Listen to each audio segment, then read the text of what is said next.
So, Nada, thank you so much for joining us today. And this is a very interesting podcast because we're talking about women in real estate, of which you are one. Yes, I am. Yeah, and you are in real estate. But also what's fascinating about you as well is your journey, I feel, having come to Australia from Lebanon, when you were 6? I was 6. Yeah. I came with my family when I was 6 years old, and we've been here ever since. So it's been a journey. And you have 5 children, ranging in age from... From 27 to 9. And also another thing, recently married. Recently married. Recently married, obviously, Yeah. like a lot of people, divorced, then remarried. So it's a happy story. Well, we do talk a lot about Islam and you being a Muslim, because I know you're very strong in your faith. And I'm interested to know what it is that you take from that you can apply to real estate.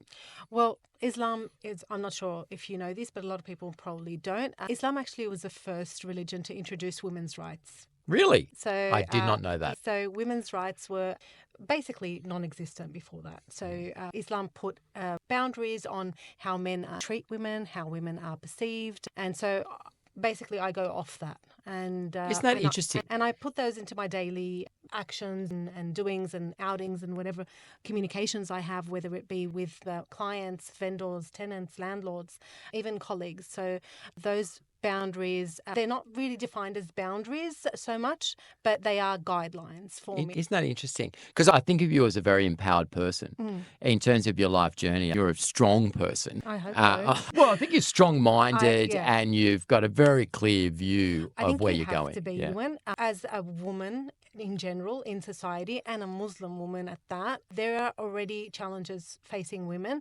So women with visible signs of being from different faith or different culture, you do face a lot of challenges. And I've come across those challenges many times, but I don't let them stop me. It's quite the opposite. They actually drive me to do better, and they drive me to be better.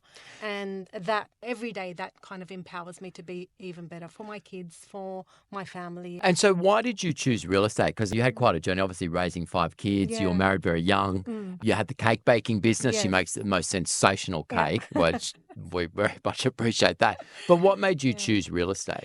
It was actually a turn of events for me.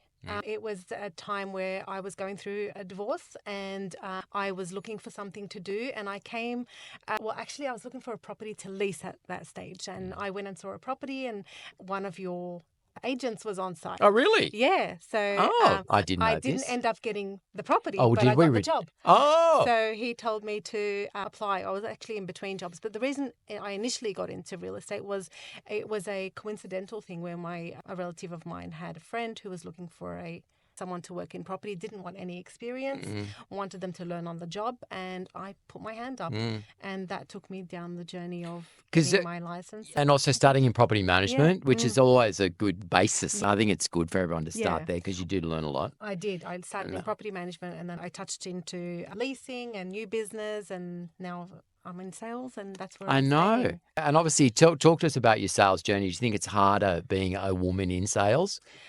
I wouldn't say harder. It's different challenges. I think we, as women, are more empathetic toward the vendor and the buyer. So we take a different perspective than what a male would. But I don't think we're different. I think it's just different challenges. 100%. I suppose actually one last question for you. Do you feel like in terms of, obviously, in a sales environment, you've got a lot of men who tend to be a bit more bravado, I suppose, is the way it is. And women tend not to be that way. How do you find that in terms of coping with that? Because there's a high motivational, all that sort of having to make the call, all those types of stuff. How do you deal with that? Yeah. It's not about coping. It's about trying to fit everything into your day, and I need to work better on that. Yes. So well, you have a lot. Yes. So working on myself, it's a never-ending thing. So I'm always working to improve and going through my life challenges. I would never have got here if I didn't improve along the way. Yeah. And in terms of money, because obviously I always think real estate's great for women because actually it is equal pay. It is. Yeah. You do the deal, you get the money. You don't do the deal, deal, you don't get the money. So it is actually the same for Yeah. men and for women. That's right. Did that occur to you? At first, it didn't. To be honest, it was because I got into the property management and the leasing and new business, and that did not occur to me. But then when I got into the sales, it was like, yeah, it is Yeah. equal pay. I can Yeah. do this just like you can. And there's nothing like empowerment like a bit of cash. That's right. Absolutely. that crosses all gender, Yeah. all religion. Yeah. That speaks to Yeah, everyone. no. Well, thank you, Nada, for coming on. I hope everyone's enjoyed listening to you. I'm very proud to have you in our business. Thank I you think very you add such a great flavour to us and are a strong-minded person and a leader.